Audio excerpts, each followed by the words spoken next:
Qilmuskер Қайрат Рысқұлбеков, sen желтоқсанның 17-18 алаңға бардың ба?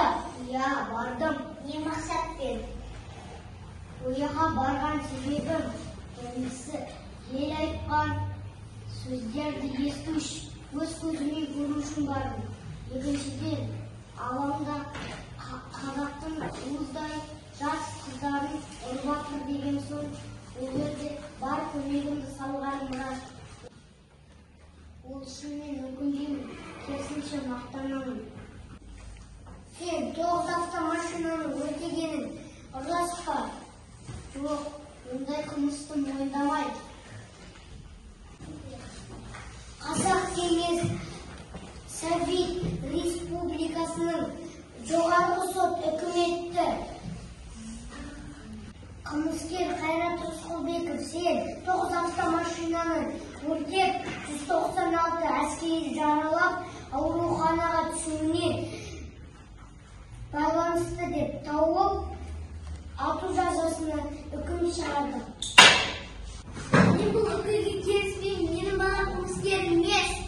Қылмысты алыңыздар, орындарыңызға отырыңыздар.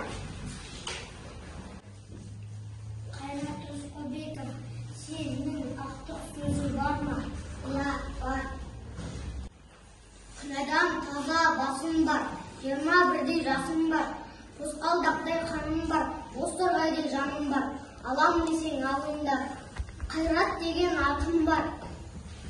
Ол еркек тоқты құрбандық, атам десең атым бар. Сақтарым, кесірімде ол әлі жас қой, сендерінде балаларым бар шығар.